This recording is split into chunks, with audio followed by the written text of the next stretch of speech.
बुद्ध जिनकी मैं आपसे बात कर रहा हूं बहुत बुढ़ापे में हुए।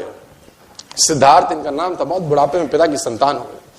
तो जब बहुत बुढ़ापे में संतान हुए तो पिता को इसका जब राजसूय यज्ञ किया गया जिसमें नामकरण संस्कार होता है बेसिकली, और नामकरण संस्कार में अलग अलग देशों से अलग अलग शहरों से लोगों को बुलाया गया। बुद्ध का नामकरण संस्कार हो रहा है। सिद्धार्थ है, जब अभी बुद्ध नहीं हुए हैं, अभी लड़का ही है खाली, और बहुत सालों के बाद बुढ़ापे में हुआ है। तो बड़े बड़े ज्योतिषियों ने सिद्धार्थ का हाथ देखा। 12 साल का एक लड़का जिसका नाम था कुदन्ना, छोटा ज्योतिषी, उसने भी इस बुद्ध का हाथ देखा, छोटे से बच्चे का।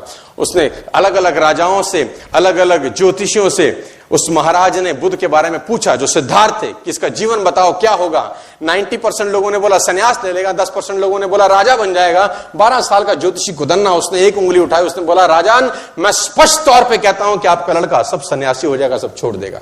राजा को बड़ी ठेस पहुंची, बड़ा क्रोध आया मन में कि बुढ़ापे में एक लड़का हुआ, अगर ये सन्यासी हो जाएगा तो मेरा राजपाट कौन देखेगा, है ना। आदमी सन्यासी चाहता तो है लेकिन अपने घर में नहीं, पड़ोसी के घर में चाहता है। भगत सिंह हो पड़ोसी घर में, हमारे घर में नहीं होना चाहिए। तो बुद्ध ने बोला इसका, राजा ने बोला इसका उपाय क्या है। उपाय बड़ा सरल है, इसको भ्रम में रखो जीवन भर, क्योंकि जिस दिन इसको दुख का एहसास हुआ, इसके मन में पीड़ा हुई, ये सन्यास की तरफ चला जाएगा। राजा ने बोला क्या करूं। बोला षड्यंत्र करो, प्रपंच रचो। कैसे। बोला जिस महल में रहता है गर्मी है तो सर्दी एहसास ना हो, सर्दी में गर्मी का एहसास ना हो, इसको शराब पिलाओ, लड़कियों से घेरे रखो, इसके इर्द गिर्द झूठा संसार रखो, इसको पता नहीं चलना चाहिए कि दुख नाम की कोई चीज होती भी है। बूढ़े व्यक्ति को इससे दूर रखो, मृतशैया को इससे दूर रखो, सूखा पत्ता इसके बाग में दिखना नहीं चाहिए क्योंकि ये चीजें इसको आकर्षित करेंगी संन्यास लेने की तरफ। राजा ने प्रपंच किए। और मैं बताना चाहूंगा आपको, मैंने इतिहास पढ़ा है कि अलग अलग ऋतुओं के लिए सिद्धार्थ के लिए अलग अलग घर बनाए गए। सर्दी के लिए अलग घर, गर्मी के लिए अलग, बरसात के लिए अलग। और बाग में उसके 24 घंटे 12 के 12 महीने उसके जो बगीचे में जो उसके जो माली थे वो 12 के 12 महीने बागवानी करते थे। पीला पत्ता उसमें अलाउड नहीं था क्योंकि पीले पत्ते को देखकर सन्यास जाग सकता है। और ये चलता रहा और वो दिन आया जिस दिन कुछ होना था बड़ा। कहते हैं जो ईश्वर ने आपकी तकदीर में लिख दिया उसको तो कोई खुद नहीं बदल सकता। सिद्धार्थ को एक युवक महोत्सव में भाग लेने जाना था। उस युवक महोत्सव का उद्घाटन युवराज ही करते थे। डुंडी पीटी गई, मुनादी कराई गई पूरे शहर के अंदर कि जिस रास्ते से सिद्धार्थ निकले, खबरदार कोई बूढ़ा व्यक्ति नजर नहीं आना चाहिए, खबरदार कोई साधु ना दिखे, खबरदार कोई मृत्युशैया वहां से ना गुजरे। और पूरे के पूरे रास्ते से पीले पत्ते हटाए गए, हरे हरे बाग, ताकि बुद्ध को वो सब वैसे का वैसा लगे जैसे वो अपने महल में देखा करते थे।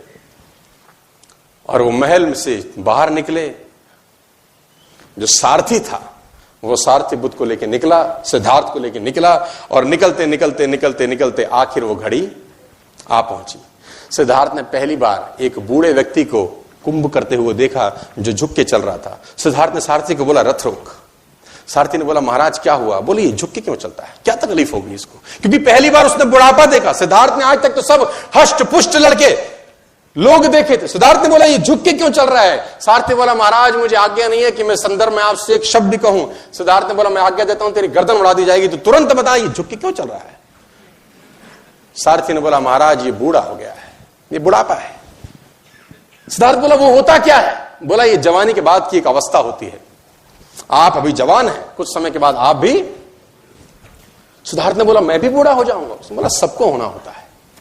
रथ आगे बढ़ा और सिद्धार्थ ने फाइनली एक मृत्यु शैया देखी। कुछ लोग एक बॉडी को ले जा रहे थे। सिद्धार्थ ने बोला रथ रोक, इस आदमी को बांध के क्यों ले जा रहे हैं, इसको क्या हो गया है। तो उसने बोला महाराज ये मर चुका है। बोला ये क्या होता है।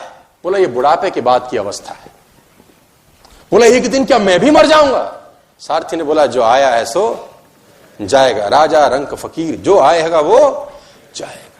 रथ आगे गुजरा तो सिद्धार्थ ने फाइनली वो लास्ट में वो देखा जो उसको देखने के लिए मनाही थी। सिद्धार्थ ने अपनी आंखों से एक सन्यासी को गेरुए वस्त्र धारण किए चलते देखा।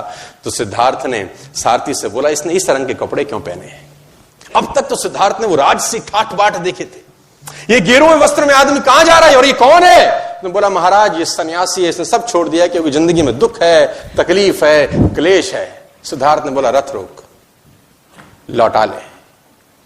कहते हैं कि सिद्धार्थ उस युवक महोत्सव में भाग लेने नहीं गए और आधे रास्ते से ही लौट के वापस आ गए, और उसी रात सिद्धार्थ ने गृह त्याग कर दिया। उसी रात को वो सब छोड़ के चले गए। एक चीज बदली सिद्धार्थ के जीवन में, और वो था विचार। 12 बरस के बाद लौटे, बुद्ध होके लौटे, तेज उनके चेहरे पे था। घर का किवाड़ खटखटाया, यशोधरा ने दरवाजा खोला।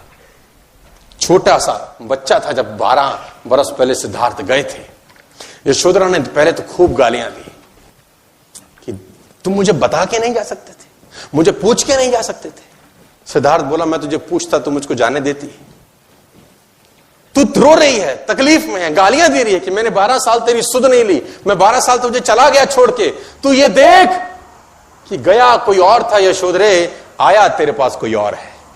जो गया था वो लौटा नहीं है, लौटा कोई और है। मैं आपको बताना चाहूंगा सर, एक चीज बदलने से आपकी पूरी जिंदगी में भूचाल आ सकता है।